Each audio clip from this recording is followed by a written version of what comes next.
everyone, Ninjago News TV here. Today I'm doing a review of episode 78, Snake Jaguar. I love this episode personally. It really stood out, and it was the first time we've had an actual vehicle race in a long time, I believe. Maybe since season 2, I could be wrong, but anyway, so I'm gonna get right into it. So first, let me just mention the Zane flashback. Oh my god, we've been learning something new in every episode, and this episode was no exception. We kind of got a glimpse into how Zane got his powers.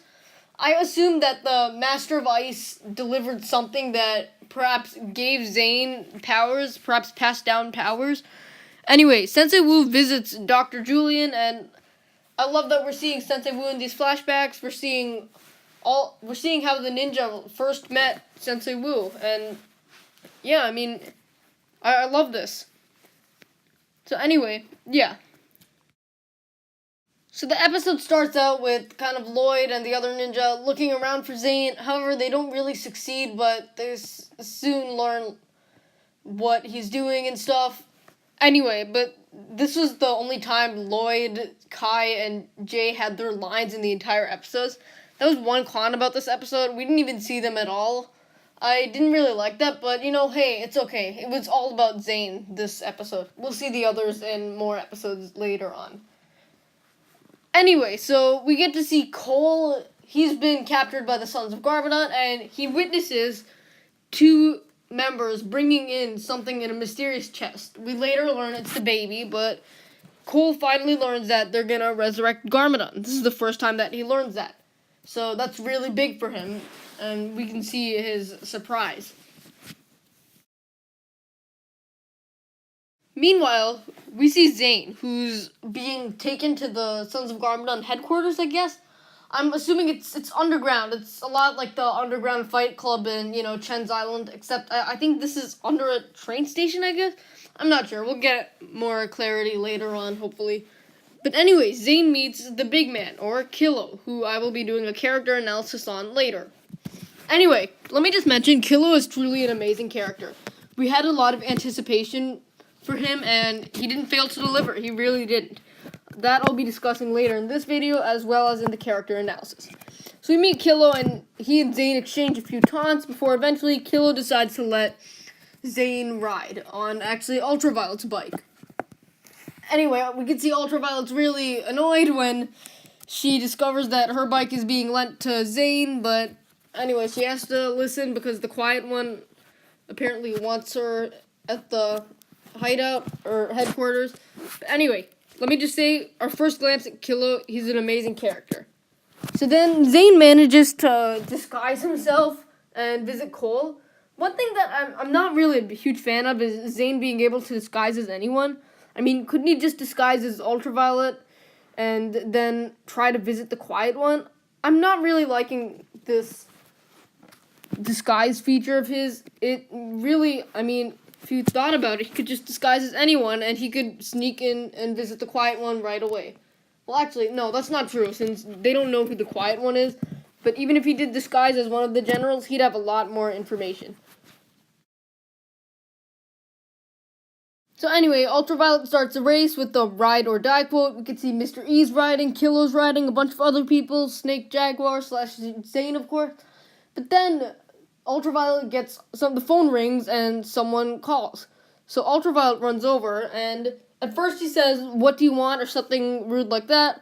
But then anyway, in this picture right here, she immediately goes back and she apologizes right away. So whoever she's talking to, and I'm gonna make a prediction about that. Whoever she's talking to, she obviously has a lot of respect for. Now, here's where my prediction comes in. I believe that she's definitely talking to the Quiet One here. The Quiet One somehow knew that Snake Jaguar was a spy.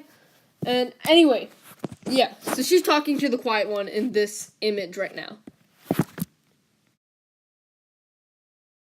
So anyway, the race continues, and eventually they discover Ultraviolet tells Kilo that Zane is a spy. So I was a little confused by why they didn't all try to stop Zane at once. It kind of seemed a little weird. They just kind of let Zane go on and didn't really put up much of a fight, exactly, you could say. of course, Killer does fight Zane, and so does Mr. E later on, but that's later on. They didn't really react, in my opinion, quick enough in the beginning. So anyway, Zane's going, and then coincidentally, not coincidentally, but he goes to Ninjago City, right where the bounty is. And Nia and Harumi just drop down a new bicycle. One thing I've always disliked about Ninjago is the vehicles. Nia just, whips up vehicles just like that. That's not realistic at all. And then, of course, she also pushes the vehicle off the bounty. I know I can fly and all that, but, it's a bit weird how they just got exactly where Zane was. And then, of course, they just whipped up the bike just like that. So, meanwhile, we get a shot at Cole, who, then he starts singing again. So, that was pretty funny how he, defeated, I'm not sure defeated is the right word, but anyway, he got the keys off of that member, and then he broke out. Then, to his surprise, he finds a baby in the chest. Cole was definitely very surprised, and even so much that he kicked the thing away from him at first. But then he kind of calmed down a little bit, I guess you could say. But then Ultraviolet comes in, and the two fight over the baby. Eventually, Cole slams the door, and I guess Ultraviolet runs into it or something. But anyway, I'm not really sure what the baby is for. They said it was the key to the third Oni mask. I really have no predictions myself. I guess we're just going to have to wait and see. So the race progresses to an area that reminds me of the Badlands. Very dry, canyon-like. And of course, the Badlands was last seen in episode 17, Ninja Ball Run, season 2.